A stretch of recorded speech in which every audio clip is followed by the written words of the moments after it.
Welcome to the channel. It's another beautiful day that the Lord has made. I will rejoice and be glad in it, and I'm glad that you could join me. Welcome. So originally this video was going to be a revive and drive, and I was super excited because, well, when you see this thing in a little bit, you're going to be like, Kix, you were going to drive that thing the 10 miles home, 11 miles, something like that, home? No way. That thing has to only have gone like 3 miles an hour, but it was going to be great. So I'm a little bit bummed, but you know, the guy, we had it all planned, but then he decided he didn't want me filming there, which I get it, privacy, you know, and I mean, obviously, look, I wear a mask, but you have to remind yourself, right? Proverbs 16:9, a person may plan his path, but the Lord directs his steps.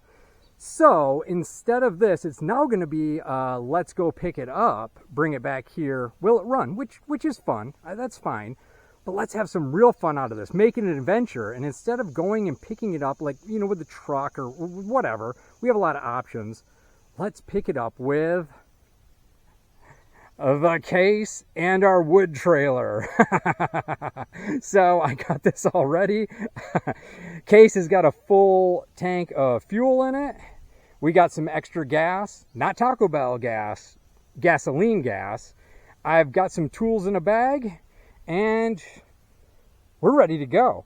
So let's see if this thing will make it, you know, 20 something miles. It's got to go there and back. I already plotted out all the back roads when I was originally going to do the revive and drive. So let's see if we can't make it there and back in one piece and bring this thing home and see if we can get this thing to run. This is going to be a fun video, or it's not going to be a fun video for me, but probably fun for you guys to watch me suffer. Yeah, let's get to it.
All right, we made it back. That was pretty uneventful. I mean, it ran great. I mean, gas, but we didn't go through really anything. And by uneventful, I mean we took like an hour project to go drive 10 miles, pick up a little lawnmower, and then drive back, and we turned it into a whole day event. But let me show you what I got. So this is a Bolens Suburban 26, I believe is what it is. They made these from 1963 to like 1965. At least that's what I could find out about it online. This is a flathead, I believe, 5-horse Briggs, and it was a little seized when I went to go look at it, but after pulling on it a little bit,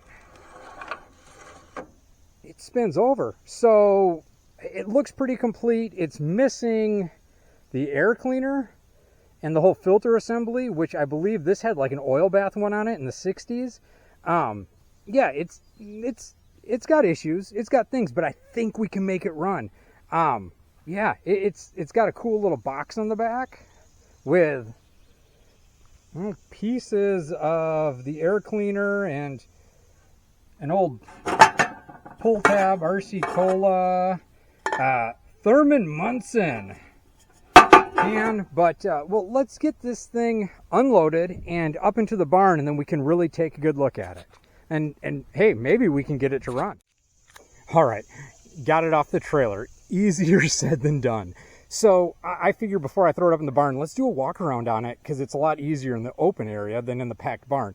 So the first thing I noticed, it's got a little bit of a lean to it.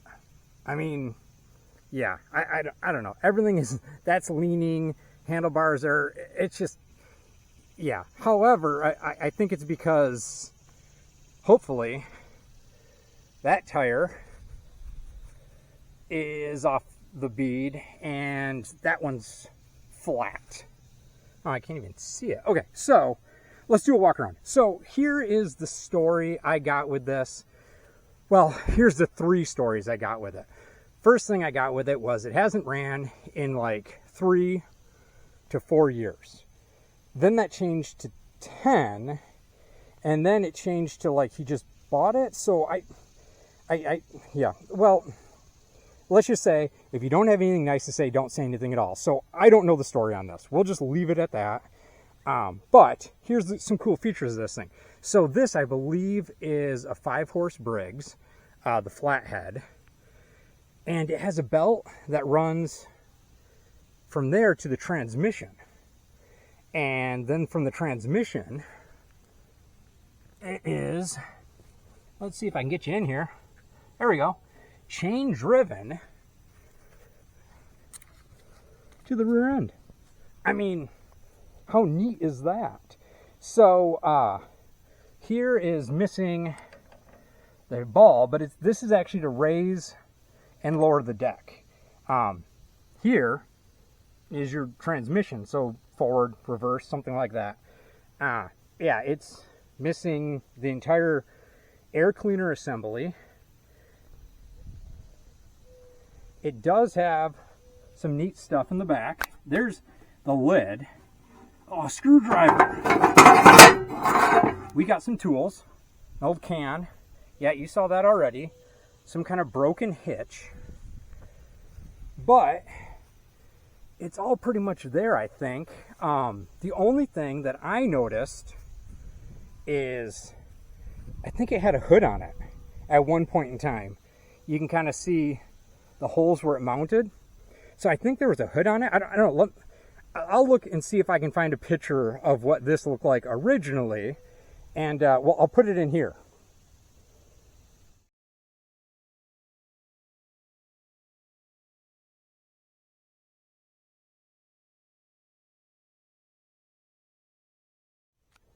Did I find a picture? I hope I found a picture. So if I found a picture, you just saw what it looked like.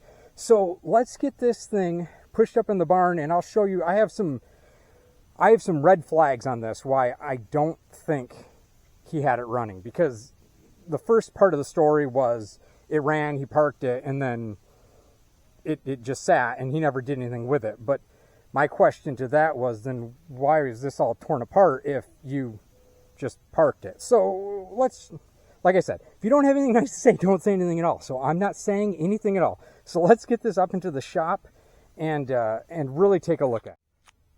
All right, I got Eileen up in the shop. Get it? Eileen? So anyways, yeah, you can see the lean better here. But let me show you the red flags. So this to me was disturbing, that if it was running when it was parked like 3 years ago, until the story started changing, why there was no air cleaner assembly on it at all. But you know, some people, I guess, live life dangerously and don't run an air cleaner. So that's okay. I also noticed, and this is before you go buy something, maybe these are things you should go check out, but this is the kill wire. And yeah, it's not connected. Now I know you could choke it and kill it. So yeah, okay, maybe. But then I came over here to the spark plug, and that looks like a brand new spark plug, and it is finger tight. So that's a little concerning. But the nice things are positives, right? Is there's duct tape holding the handlebars together that can bend. So, you know, that's busted. And I did look in the tank. And, well, hold on. Let me go get a flashlight. All right, I got a flashlight because I'm always prepared.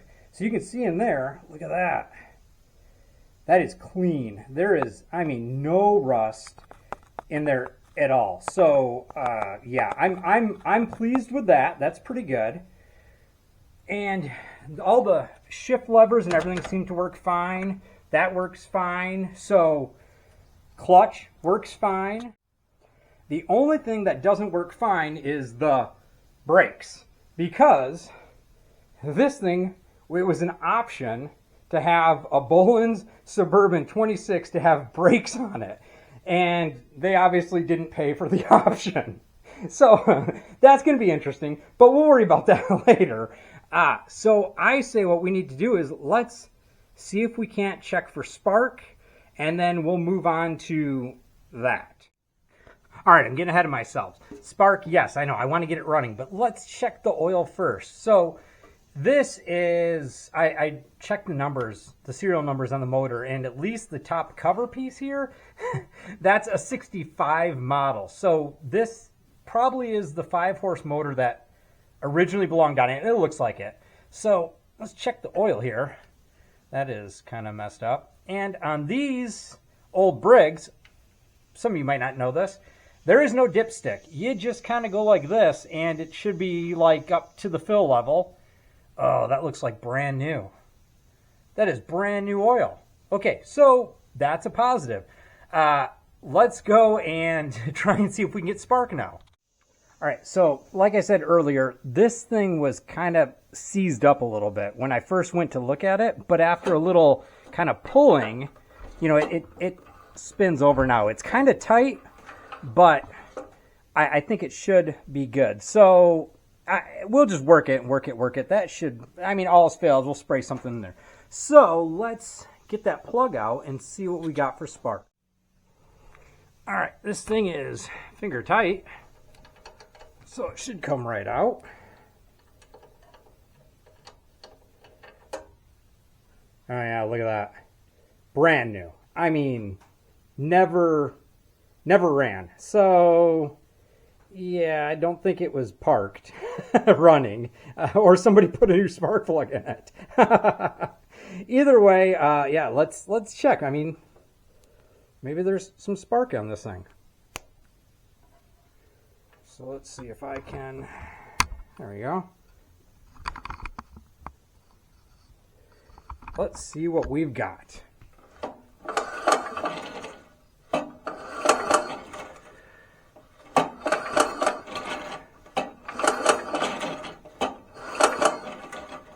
Now I've got nothing. I know you guys probably can't see it, but I got nothing. So let's go into the shop and let's just check to make sure the spark plug is okay.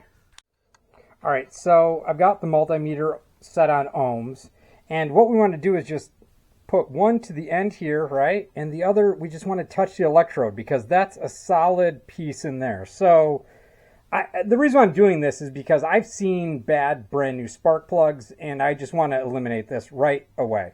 So we just want to touch that electrode and look at that, 3, 2, 1, 1 point. Yep, so we're good there. Now what I want to do is touch it over to the ground here to the threads. Nothing. So we know there is nothing's connecting, right? So we are good there. So that spark plug is good. So let's move on to the next possibility. All right, finger tight spark plug's back in there, just like they had it, see? So my next thing I want to look at, I want to check the points because this is a 60s 5-horse BNS. So I want to check the points. I need to take this cover off. So that means that I need to take the fuel line off. Already one bolt missing. Now that thing looks like it has freshly been removed. That's nice. That bolt's missing and that one looks like it's been freshly removed. So let me get those 2 bolts and the fuel line off and we'll see what's underneath here.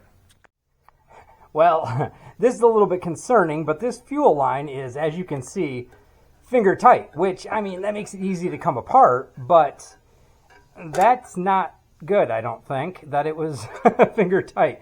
So let me get these other 2 bolts, because 2 are missing, out of here and see if I can't pull this whole cover off.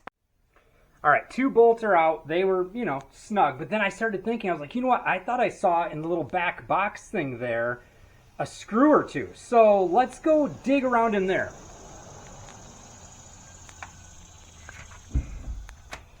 All right, so we have a screwdriver that came with it. It's nice. Can. It says, I don't know, best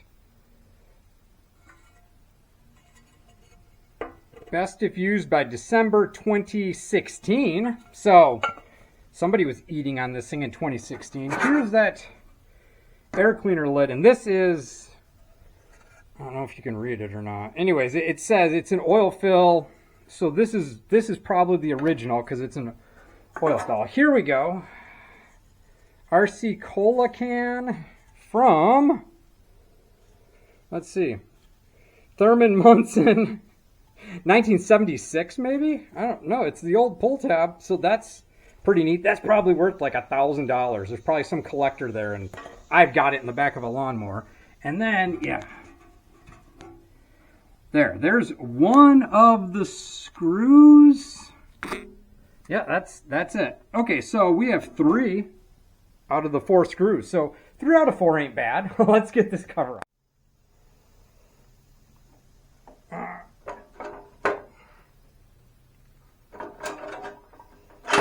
There we go. Nice. All right. Oh, man. Let me get you in here. All right. So here's what I was oh-manning about. See that coil? See right here? It's only, I mean, it looks like it's actually touching. This coil does not belong on this motor. Yeah, it's not.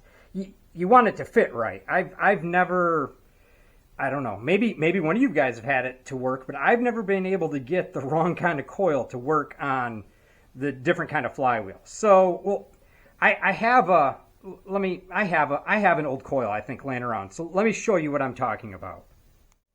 All right, so can you see here that mark? So this coil is just pushed right up against there. So here's what I was talking about. It's this one. All right.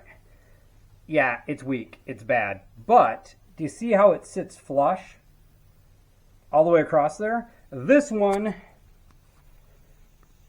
does not. There's a gap. See that gap there?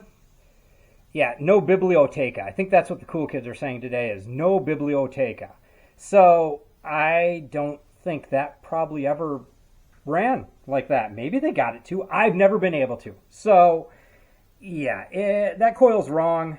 we might be able to get away with this weak, bad one and see if it does something. But let's get the this off and let's get the flywheel off and go just look at the points in there. However, I think that this is the style. I think this is actually an electronic coil. So well, let's take this apart and just see. All right, I had to reposition Eileen so that way I could get the camera shot. But let me show you. This is how small this thing is. Let me show you. This is the field trimmer we just built. It is the same size. I mean, that's how small this is. It's tiny. So, yeah, I just thought that was neat. So let's get that clutch off. All right, first things first, starter clutch. So this one's nice. I mean, it's not rusted up. Everything works freely. They make a tool that kind of goes over this, and you like hit it with an impact, but a claw hammer works too. So I can see they already used a hammer on it because there is a fin that's chipped there, and there's some beat marks on here, but well, when in Rome, right? So it doesn't take much. There we go.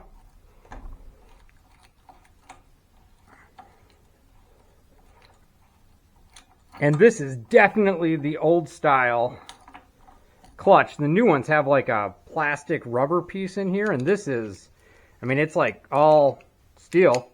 This is quality. This is back when they made parts correctly. Now, get the flywheel off. So to get the flywheel off, there's a puller they make. In fact, I have it. And threads here and here, right? And goes like that. But I've always done it this way. I take a pry bar and I put it down here on this side, and I kind of do something like that. And then we take a brass drift and set it on here and then tap it. Put a little pressure maybe on it with your knee, whatever, and then that's it. That's it. All done. So now it just comes right off.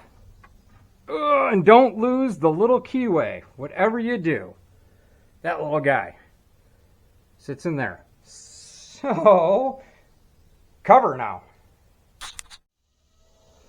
So I'm really pleased at how clean everything is in here, but that's also kind of making me nervous at the same time because why is it all clean? Like, it's been apart, but then why doesn't it have spark? And yeah, so all right, big reveal coming up. Are there even points in here? Well, the wires would tell me there is, but dun, da, da, da. Oh wow, those are brand new. Brand new points in condenser. I mean, those look brand new. Oh, okay, well, let me get you.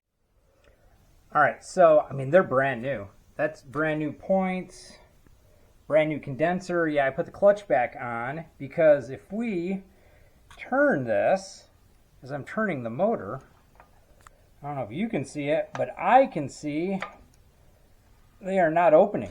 They aren't, I keep hitting it, sorry about that. All right. They are not opening. They aren't moving at all.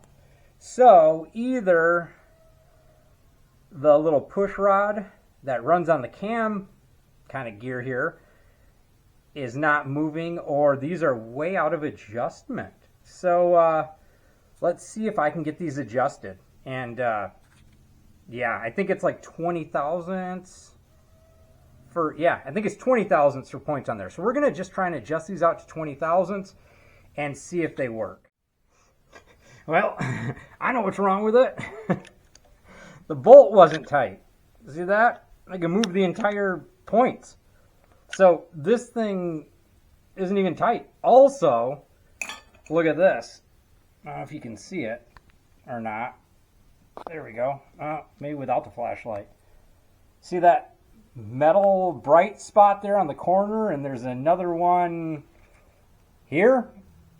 Yeah, so that's where it was rubbing against the flywheel. So we're going to want to probably change that thing out. Would be, yeah, I'll just throw another one on here, and then we'll adjust those points because, yeah, it wasn't even tight. So that would cause. All right, points are adjusted, and I ran 2 new wires for the ground and to the coil, which I think that's an electronic coil because these are the old wires. They just had a piece of wire jammed into the coil, and then that was just looped around, and here's our broken kill wire. So we replaced those, so I'll just put it all back together the way it came apart, and then I'm going to leave that coil on. I know it's touchy. I don't think it'll work, but I don't need... If I put it all back together, I can still get to that to replace it. So I want to see if that'll work. I'm curious. So let me put it all back together. All right, cover's all back on. I tried adjusting that coil they had on there and to get it away from the flywheel because it's rubbing, and it won't adjust. It's at the farthest adjustment it can. So we're going to try it, but I don't like it scraping. And I found one of those spark tester things. I forgot I had that laying around. So we'll plug that thing in there and let me give this a couple of pullovers and see if we don't get spark. Here goes nothing. Ugh, not good noises. I can hear it hit that magnet every time.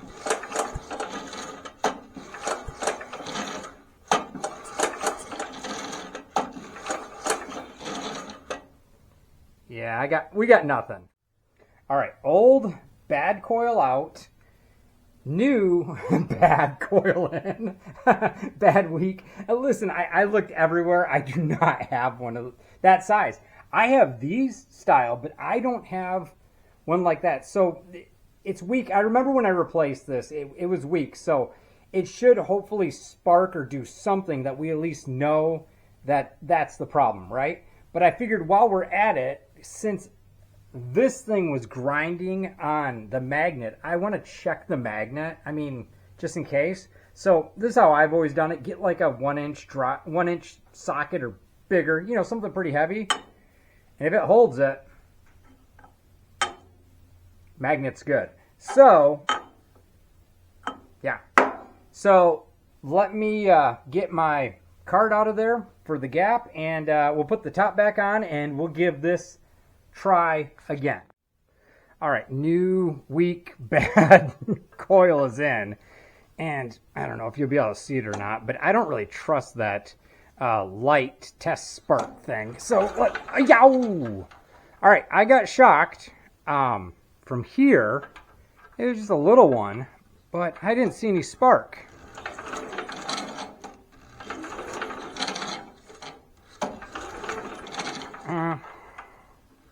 Well, if I touch the end here, I get shocked. So it's not really, it's weak. We'll just put it that way. It's weak. It just scares you because you don't expect it. We might be able to get away with using this coil, but I'm not seeing any spark here. So let me see what I can dig up. I might be able to find another coil. All right, executive decision was made. No one in town nor me had a coil at all.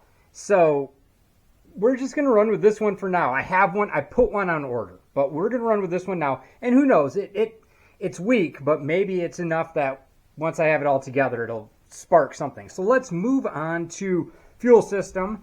When I had this cover off last, I could hear something was rattling around in here. I don't know what, because I was more concerned with this part than this part. So let's take this off again so we can take the fuel tank off and just see what's going on there. All right, fuel tank's off, and if we look in here, it looks like maybe grass or mud. I don't know, but it's dry. So now's the time to get it out before you add any kind of liquid to it. So let me see if I can't just shake this thing upside down. Other than that, I mean, look in there. That thing is clean. That's like almost a brand new tank. So let's just get that mud or grass or horse manure. I don't even know what that stuff is out. We'll find out when it comes out. Got it out. So it must have been all up in this corner here. I don't know, because I didn't see it before. It wasn't until I started taking it off that I heard it thumping around. I don't know what it is. It looks like, I don't even know. So, well, what do you think, all-star New York Yankee Thurman Munson? Looks like sabotage to me. I don't know if I'd call it sabotage, but all right, let's get to the carburetor. All right, carburetor is looking promising. Here's why I say that.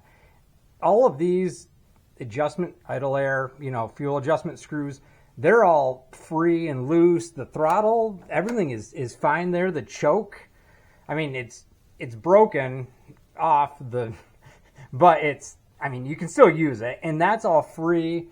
Down in here, even though it had no air cleaner on it, it's clean. So I guess I should just take and all right. So that's loose. I'm half tempted to just put gas in it, but since this is loose, let's take a look. And nope. Okay, so yeah, that's been sitting. That's been sitting longer than 3 or 4 years. That is just gross. So yeah, we're gonna have to pull the carburetor. I guess the first thing we should do is pull this line, since I don't have the other half hooked up right now to the gas tank. Let's pull the line and clean that out, just see how gross that is. And then yeah, we'll pull off, it's just 2 bolts. We'll pull this carburetor off, and yeah, it's gonna need a good cleaning. I hope I have enough carburetor cleaner. Well, we could always throw it in the ultrasonic machine, but yeah, let's get that fuel line pulled off first. All right, line's off. Let's just see what comes out of this thing. I mean, it's dry, but oh, that's not. Maybe if I had some. There we go. Oh yeah, look at that. It's not bad. Hey, I'll live with that. Okay, so that's clean. Let's go pull the carburetor. 2 bolts and it's off. There and there. So this thing's actually really clean. I mean, I'm not going to complain at all about that. Like I would run it. Looks like there's a little maybe rust buildup or something back here, but I mean everything looks nice in there. So besides the fact that this is all gross, and then you can kind of see this float, it's just the bottom here, and this, it's kind of like the float was like it was sitting down in water or something. I don't know, and you really can't see, but I can see that the valve and seat is not stuck. So I'm just going to take it apart, and I'm gonna try and blow carburetor cleaner through it and see if I can't clean this up. So yeah, for it not having an air cleaner on it, it's not bad. Yeah, let me clean it up.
So none of the jets were clogged. Everything was pretty free and moving. This is all cleaned, but that, like, whatever was in here etched it. So it's kind of neat. I don't know, but it's clean. And yeah, that I checked the float. It's not letting anything in. I let it sit in there for a few minutes. No bubbles. So float's good. So I guess all that's left to do is assemble it, put it back on, and see what we can do. Well, I was putting on the fuel line. I got the carburetor on, but I was putting the fuel line on, and I just found something disgusting. I mean, you can lie to me, that's fine. You know, you can bend the truth, that's fine, but this is just blatantly disgusting. If you have a gentle stomach, turn away for the next like 10 seconds because, well, I'll show you. This is just disgusting. So these were all finger tight, right? And so I went to tighten it down with my 3/8. Nope. So I thought, well, 10 millimeter. Yep, that's the size. Somebody put metric on this thing. Oh, disgusting. Well, let's just put a little gas into it to make sure that nothing leaks in the carburetor. I mean, not that much gas, because if the coil doesn't work, or if we replace the coil when it comes in, we're going to have to take this off anyways. And we're going to have to drain the gas tank. So, let's see. That might be enough. Alright, let's look for leaks. Well, it's leaking. So, it looks like the fuel bowl here is leaking, where there's a gasket in there. But then, I think, well, it's leaking in here. You can see it coming out. So, we probably need to adjust the float on there, because that shouldn't be allowing that to happen. Let me get something underneath there, and then we'll see what we can do. And it also looks like we're leaking out of our 10 millimeter fitting. So yeah, I'll get something underneath that, and you know, there's already a frozen yogurt bucket underneath this one, and then we'll see what we can do. All right, so I got that fuel bowl off, and this float was sitting a little low. So I think I kind of adjusted it, but let's see if I let go of it now. And there it turns off. So I think we're good. I think that's all set. Maybe not. Maybe it's, no, it looks fine. All right, so let's put that bowl back on, and then. All right, I don't see any more leaks. It's been a few minutes since I put that back on, and I wiped it down, and I don't see any more leaks or anything, so I think we're good. The positive thing is, you know, that house paint that they painted this in, it doesn't like it. So we know how to remove the paint if need be, and yeah, I'm not seeing any more leaks. So I think we're good there. And I know we still have fuel because, see, our 10 millimeter line's still leaking. So let me see if I can't maybe tighten up that line, and we'll give this a few more minutes just to make sure. But I think that float just needed to be adjusted a little bit. Either A, I got it tight enough, or B, we're out of fuel. So let's just look in here, and there's still fuel. Okay, so I think we got everything tightened up. That is not leaking anymore. All right, so I think we're ready to make sure the mower deck is disengaged and see if we can't get this thing to maybe start. All right, so here's the plan. I figured out that when this is clicked down, up like that is mower deck engaged, and then all the way down, now the blade spins freely and doesn't turn over the motor. Here's my thought. We try and get it started. We know we have gas in there for sure. It's kind of, we need a rebuild kit for it. Regardless, we try and get it started, and then if it does start, and we'll just ground it out, the end. So let's give it some pulls. Maybe we'll put a little starter fluid in it, see if we can't get it to fire off. Or maybe the coil's bad, which we have a new one, but it's not going to come here until this video needs to be out. So let's just give this a try.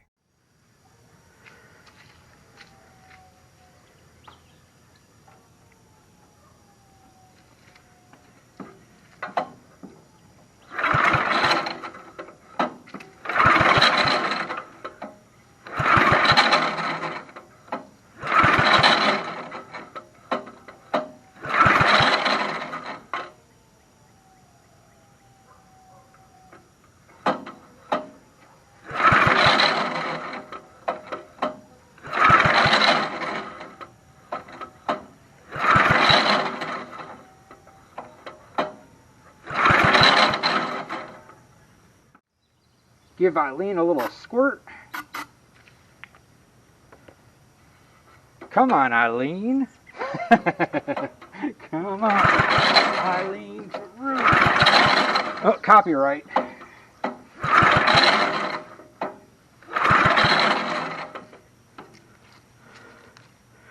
Let's pull the spark plug and see if we're getting fuel to it. All right, I'm pretty sure. I'm almost positive that we should be getting fuel. I mean, man, put this thing on here. Oh, that's right. Me. Okay, so let's just check this thing out. And oh yeah, I can smell the fuel. Oh yeah, look at that. Raw fuel. So we need to get the coil. And I mean, while we're at it, we should probably also look for a rebuild kit for the carburetor. So that's going to do it for this video because I'm waiting on parts. But hey, thanks for watching. And oh, don't forget, be blessed. Peace. Well, I'm no longer bummed out about the revive and drive falling through because if I can't get it to run in here, I can't get it to run there. I would have been walking home. That's a blessing in disguise. Be blessed. Peace.